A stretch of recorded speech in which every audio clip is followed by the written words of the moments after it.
Joining us right now, very, very special guest, is the newly appointed Warriors NRLW coach, Ronald Griffiths. Ronald, welcome to the run home. Gents, how are we? Thanks for having me on board. Well, thanks for joining us, and again, congrats on the appointment. What can you tell us about, or how's the start of your career as head coach of the Warriors gone?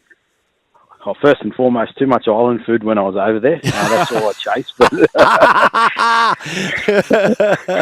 I immersed myself in South Auckland, me and the family, so it was fantastic. But I will say one thing: it's culturally, it's extremely good. You know, it's they really pay homage to the Indigenous people over there, and it's been fantastic from that point of view. But I think the NRLW in New Zealand, in general, has been really well received, so it's been fantastic from that point of view. Yeah, Bronny, Philpy here, mate. Yamaga and Ningendar to you, brother. When you left the Knights, it broke my heart. But when the announcement came that you were joining the Warriors, it was what a perfect combination. And you touched on culture, and I saw the way that you brought culture to the Knights and the Newcastle area and your passion for it. Just tell us about that when you started, when you got over there to New Zealand for the first time and you had to delve into a different culture. I think first and foremost, when I went over there for the All-Stars a few years ago, I understood that culture wasn't practiced over there; it was actually lived. So, but all along, I'd thought since the Warriors had, since their inception, it was something that I always wanted to do was go and coach over there. So, when this opportunity came to fruition to go and experience a different culture and one that was much aligned with my own, being a Gomeroi man, it was just it was really, for me, it was a match made in heaven. And since I've been over there, I've been exploring different things. The new Māori Queen was just anointed, so we're talking about we're going to go down there and spend the night on the marae and, up to where the treaty was signed at Waitangi. So we've got a lot of different things that we're going to implement at the club, and, their culture just aligns with ours so much that it's a perfect fit. You mentioned, obviously, it's a big move taking the family over there as well, Ronald. Did that play a big factor in the decision? Did you, sort of take a little bit longer to make this call? Because it is such a big move, obviously, moving to a different country after all. They're all in or all out, my family. That's the way we do things. I from day one, they've been on the journey with me, whenever I've coached. So for 25 years, whether it was local league at Koori or going to the All-Stars, taking them to New Zealand or taking them to France and Italy, through coaching opportunities. People say that you have to sacrifice a lot for your work or your sport. For me, it's actually been the other way around where, we're blessed to take our family wherever we go because that's, my big thing is whatever I do, they come with me and they're a part of the journey. So, because when it's all said and done, there's no more football. One thing we'll have created is lifelong memories. And I think that's why, culturally we get the buy-in because everyone understands for me it's about family. So they bring their family on the journey as well. Mate, as a fellow Gomeroi man, how much Devon are you taking over to New Zealand? Mate, they've actually got it over there. Do they? Wow. Yes, they do. They do. I've been one of the first things I looked for. Of course you did. Over there. Where's the Devon?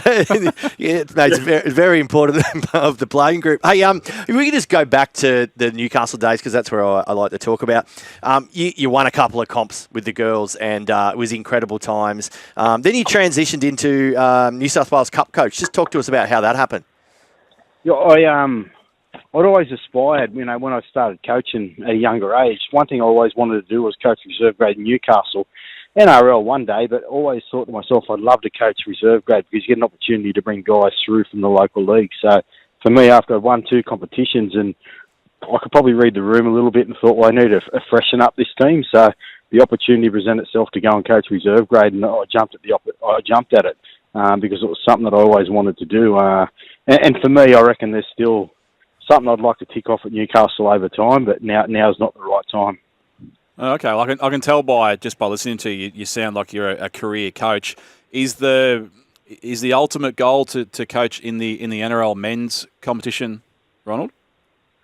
I could coach under 10s. I just love coaching. So I reckon there's been times when I've coached under 10s, an Aboriginal knockout team, a junior rep team, and then maybe been part of an NRL system all in the same year because I want to coach. But in terms of pressure cooker at this point in time, that's where the pressure is. And, for me, that's the bit I love about coaching is that pressure where you've got to make things work. You might have lost your first 8 of the year or, lost 2 out of 6 or whatever it is, but that pressure of being able to get a team then to perform, for me, that's the ultimate. And I think NRL men, they really provide that at this point in time. So, that's what I'm chasing, personally. Mate, as a Mad Knights fan, you have key players who make you feel warm. You have key coaching staff that are like a security blanket. And sometimes when they leave, you're like, oh, no, the club's gone to the crappers a bit. When the announcement was made that you were leaving, I felt like that a bit. I was like, oh, no, Ron's great for the club. How do you think the club is going moving forward? Like, do you think they're in a good place, or was it a good time to get out? It was the right time for me to get out. Yeah. I just think that probably, I had an honest conversation, a frank conversation with the head coach, and I just said to him, I don't think I can give you what you need right now at this point in time. And he said, yeah, I don't disagree. In terms of where the club's heading, Newcastle's always going to be strong because it's a rugby league stronghold, but I think that they've still got some work to do with their pathways and their junior development, which they're well on the way to doing, but those things don't happen overnight, but you've really got to value the local area. I think that's the key, and you've got to have people from the local area that understand it in the club, which, at this point in time, they have got some, but maybe not enough. Mate, let's have the last couple of weeks. There's been some cracking signings from your team. By the way, are you considered the WAS as well, the women's team? Is that how it works? Well, it's either that or the Wahinis. Up the Wahinis. Yeah. I don't mind that. You've absolutely nailed the signing season right at the end of the season. You've signed an absolute superstar of the rugby sevens world, Michaela Blyde. Yeah. Talk to me about how that happened. Yeah, she was at a Warriors function at the end of the year after I'd been appointed, and she walked out of there saying, yeah, I'd love to have a chat with them about next year, and I just sort of left it lie a little bit, and I just got a little bit of lay of the land and watched a little bit more of Michaela. Then I understood, the weight she held in the sevens world in New Zealand in general when it comes to rugby.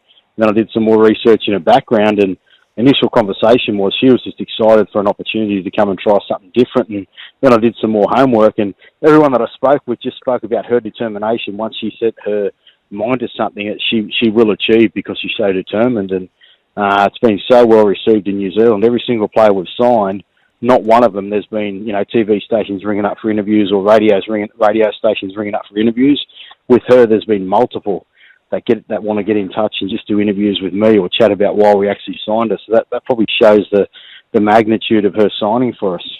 You're in a really interesting spot, obviously, with it being a completely sort of new team in inverted commas, having been around before. But how have you approached, from a game plan perspective, and how you want your team to play, with it being, bringing a new squad together from scratch? Have you seen how what players you've got on the roster, or have you brought in specific types of players to suit a game plan that you like to play, or is it that in reverse?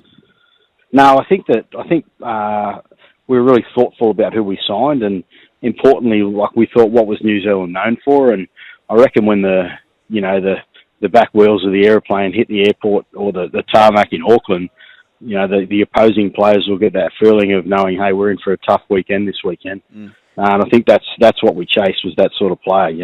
Players that'll just keep turning up for each other and really represent their community and their nation really proudly and provide a real tough day for whoever they come up against.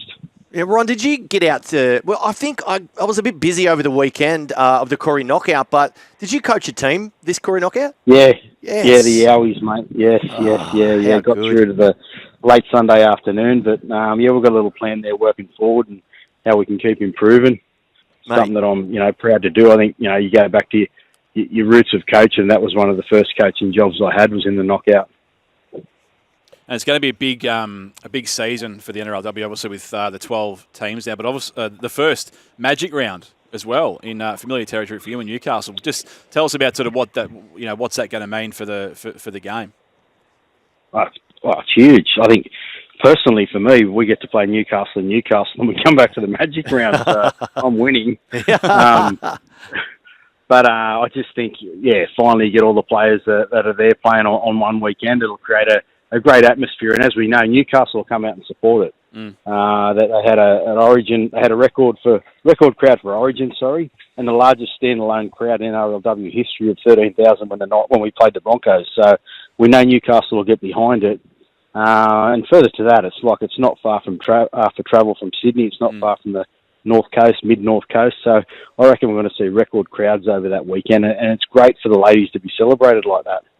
Mate, as a proud Aboriginal man, the Indigenous round this next season coming, they've extended it to a second round. How are you feeling about that?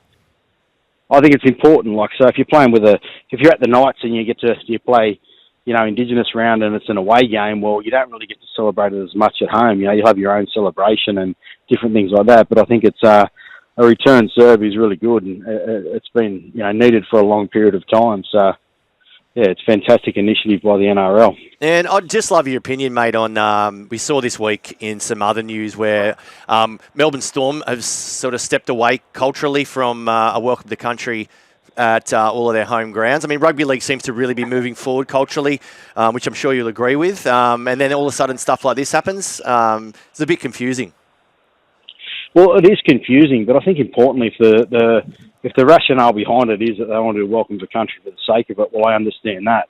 Because it's important when we do a welcome, it's there for the right reasons, and we just don't, they're not done ad nauseam. So I'd like to understand the exact rationale behind why they're not doing it. But, for me, it's, for us, we talk about welcome to country, but I think there's a little bit more and a little bit more detail that actually needs to go into and move forward, and not just do them for the sake of doing them either.